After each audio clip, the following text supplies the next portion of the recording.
Today we're back out in the garden during the height of strawberry picking season.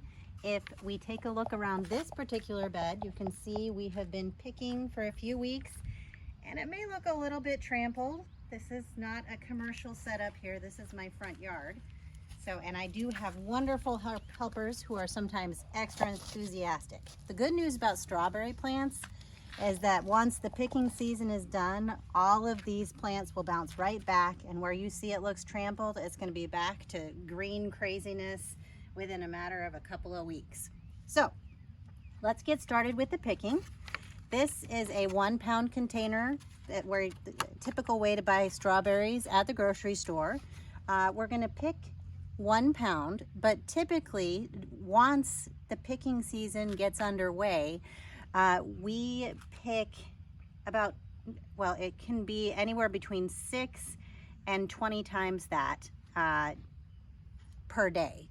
And we use colanders when we pick. That way the berries don't get quite as beat up and they're easier to bring in to the next phase of processing.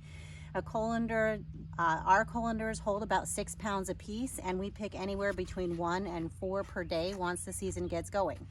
Now, 1 pound, that'll disappear quickly. In a large family like what we have, it can disappear quickly even if you're just by yourself. But what in the world are you going to do with 20 pounds per day of strawberries when this season lasts for 3 to 6 weeks? You save them. And that's what I want to go through in the next videos. This video, I want to talk about the best ways that I've found to pick strawberries, what I look for in the plants, what I throw out, why I throw the bad berries out, the pests that I deal with here. Yes, there's pests. And then in the next video, we'll talk about what we do once we bring the berries into the kitchen.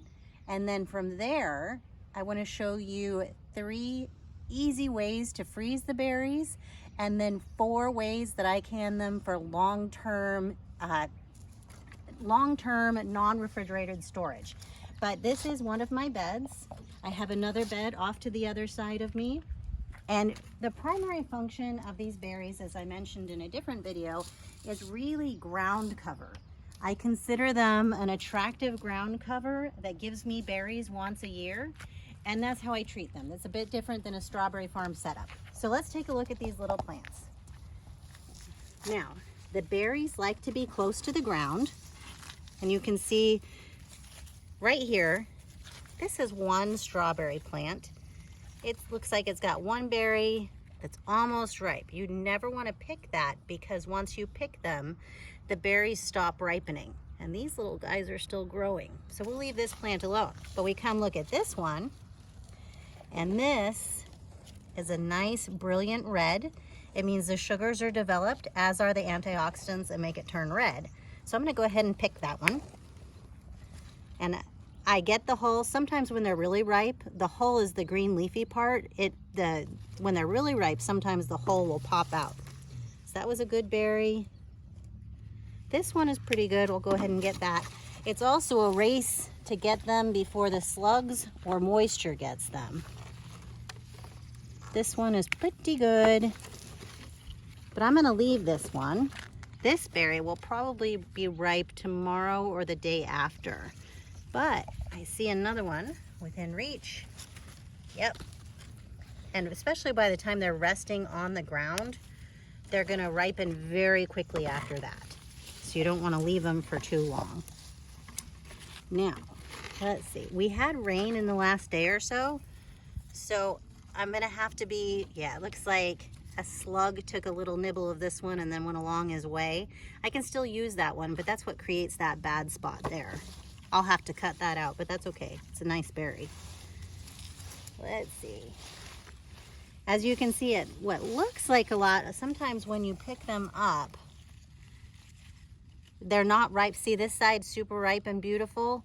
This side not so ripe. I'm gonna leave this one until tomorrow, take a chance. Maybe a slug might get to it first, but I think if I get this one tomorrow, it's gonna be perfect instead of halfway ripe.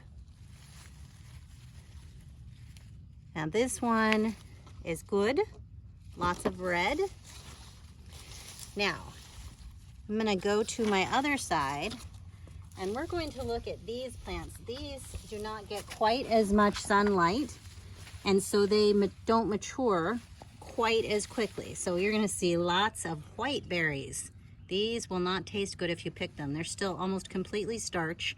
The starches have not converted to sugar, nor has the antioxidant that turns them red developed yet. Oh, this one's on its way. See, they go to that pinky color. That will not taste good either. It's not developed enough yet. Now, this one, that's a maybe. Actually, I'm gonna go ahead and pick this.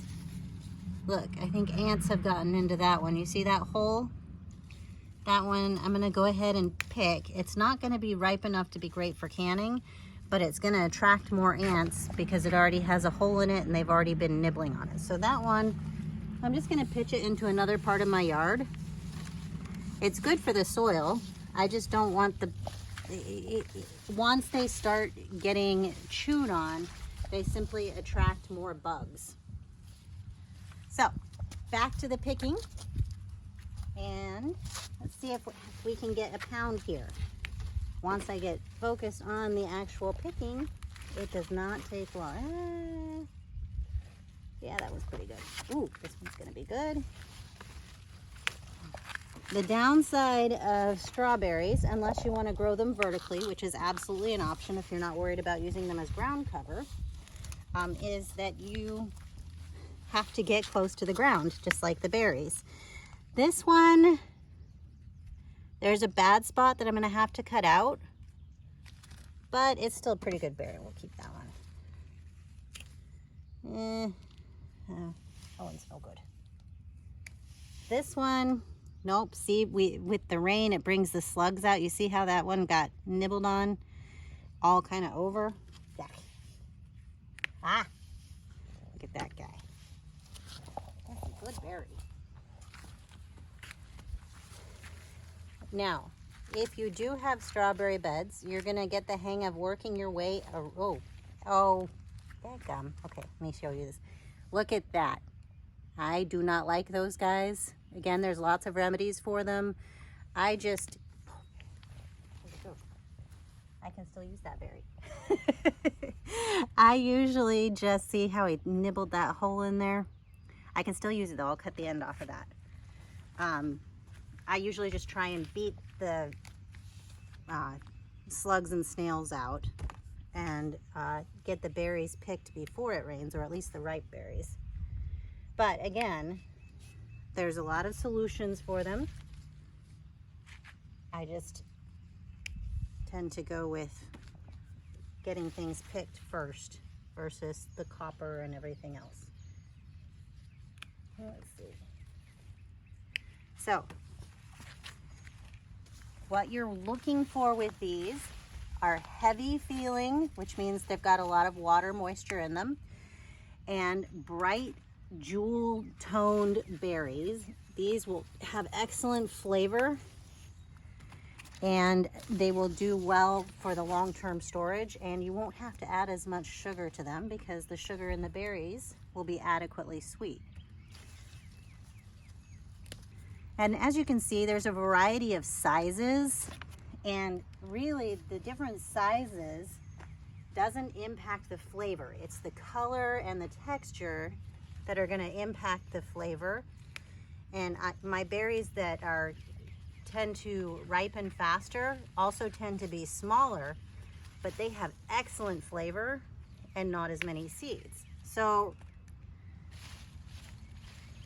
I guess all of that to say is that the biggest berries are not always the juiciest berries.